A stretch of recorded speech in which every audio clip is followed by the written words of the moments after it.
Sebelum dilantik sebagai Wakil Menteri Keuangan, Thomas Djiwandono yang juga keponakan Presiden terpilih Prabowo Subianto sudah 2 bulan menjalin komunikasi dengan Menkyu Sri Mulyani membahas soal penyusunan RAPBN 2025. Dalam pertemuan pada akhir Mei lalu, Menteri Keuangan Sri Mulyani sempat memperkenalkan Thomas Djiwandono sebagai salah satu sosok kunci dalam pertemuan itu.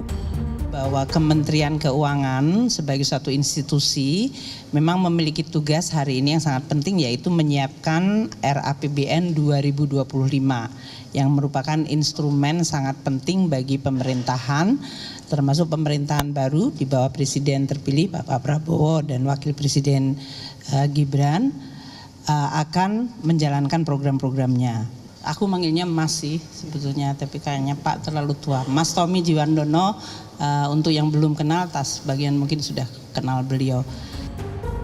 Keduanya kembali bertemu pada 24 Juni 2024 dalam rangka konferensi pers mengenai fundamental ekonomi terkini dan rancangan anggaran pendapatan belanja negara RAPBN bersama Menko Perekonomian Erlangga Hartarto. Dalam pertemuan itu, Thomas menjelaskan sinkronisasi dan keberlanjutan berjalan lancar. Saya ingin menggarisbawahi bahwa rapat tersebut itu menunjukkan pertama komunikasi dan sinkronisasi yang lancar, tapi lebih penting lagi adalah kontinuitas kebijakan antara Presiden Joko Widodo dan Presiden terpilih Prabowo Subianto. Pengamat menilai, masuknya tim sinkronisasi kepemerintahan untuk memuluskan transisi pemerintahan Jokowi Ma'ruf ke Prabowo Gibran. Kompromi antara kekuatan Pak Prabowo sebagai presiden terpilih dengan Pak Jokowi sebagai presiden yang akan berakhir masa jabatannya. Oleh karena itu ya perlu politik akomodasi bagi orang-orangnya Pak Prabowo untuk katakan dilantik lebih dulu, lebih awal di kabinet Pak Jokowi menjadi wakil menteri.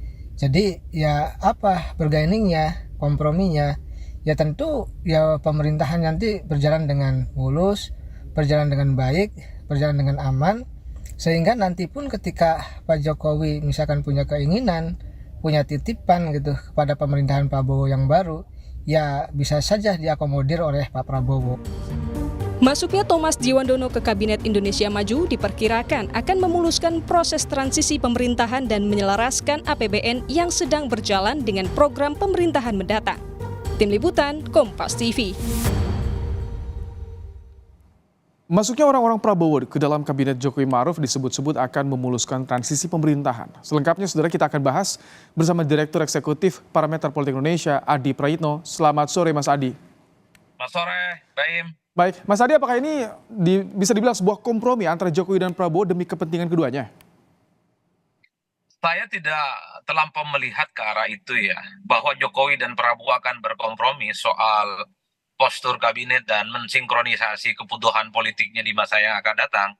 Tentu itu tidak ada yang bisa membantah apapun, karena selama ini publik tahunya bahwa Prabowo ini adalah bagian dari kelanjutan apa yang sudah dilakukan oleh Jokowi selama 10 tahun. Saya justru melihat satu hal yang cukup mencolok dengan dilantiknya 3 wakil menteri sore hari ini, yaitu untuk memudahkan masa transisi peralihan kekuasaan politik dari Jokowi ke Prabowo Subianto, terutama di bidang ekonomi. Jadi tidak mengherankan kalau yang dilantik itu adalah mereka yang sebenarnya secara ekonomi sepertinya menjadi stressing yang cukup diandalkan ketika Prabowo nanti tanggal 20 sudah dilantik menjadi presiden.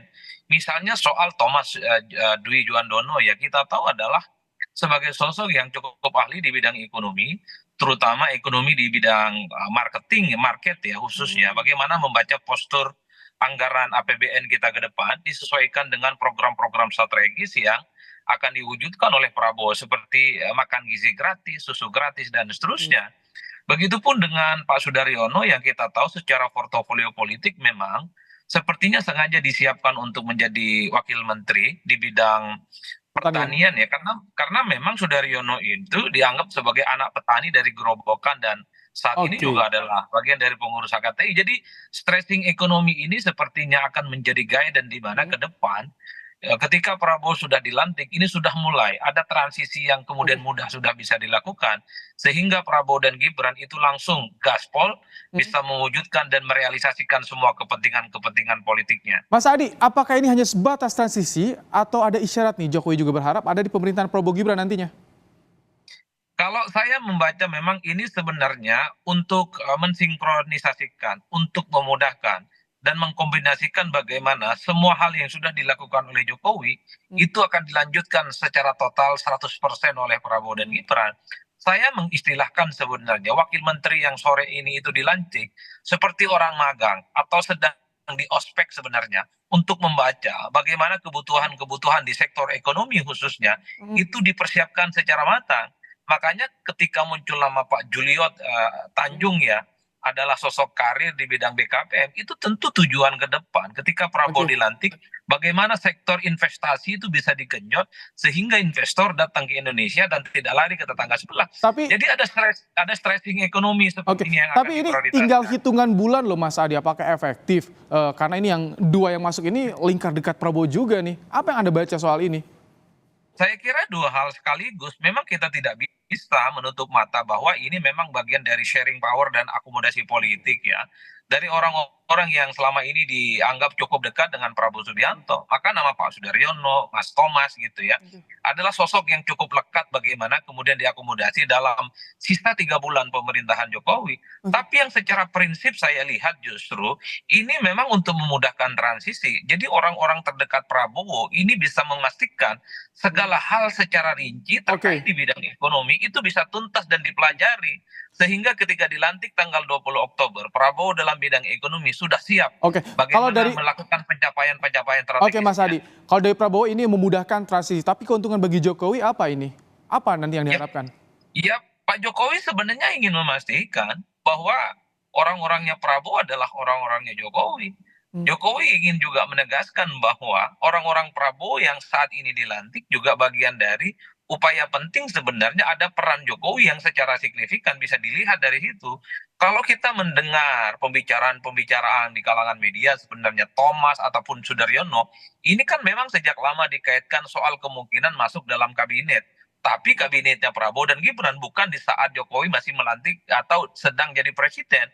Ini yang sepertinya bahwa ketika Jokowi tinggal 3 bulan masa kekuasaan politiknya, orang-orang terdekat Prabowo ini adalah orang yang sebenarnya ingin coba untuk dikawinkan kepentingan politiknya. Jadi dari segi Jokowi ingin kelihatan juga punya investasi, punya kepentingan bahwa orang-orang terdekat Prabowo yang selama ini memang dipersiapkan untuk menjadi bagian dari kabinet ke depan sudah menjadi bagian dari Jokowi saat ini. Mas Adi, ini kalau bicara soal Menq-nya, kan kemarin sempat berselisih juga dengan Prabowo soal anggaran di Kemenhan. Bagaimana Wamenq akan sinergi dengan Menq-nya ini? Ya kalau per hari ini memang dengan adanya pelantikan Wamenq yang baru ya, pastinya kan kalau kita melihat background dari Thomas, tentu kan kepentingannya dua hal ya. Pertama membaca bagaimana postur APBN kita ke depan. Yang kedua tentu akan membaca secara detail bagaimana kebijakan-kebijakan di bidang ekonomi terkait dengan kebutuhan program-program strategis seperti makan gizi gratis yang disesuaikan dengan kebutuhan anggaran. Jadi inilah yang sepertinya memang akan disinkronisasi dan dipercepat. Makanya orang-orang seperti Thomas yang memang memiliki darah biru ekonomi itu dipersiapkan. Jadi dalam konteks itulah jangan sampai misalnya Prabowo sudah dilantik jadi presiden, tapi kesulitan membangun, mendesain bagaimana kebutuhan APBN itu tidak menjadi support yang strategis untuk merealisasikan di bidang ekonomi. Baik, terima kasih Mas Adi Prayitno, Direktur Eksekutif Parameter Politik Indonesia telah berbagi pandangan di Kompas Petang sore hari ini.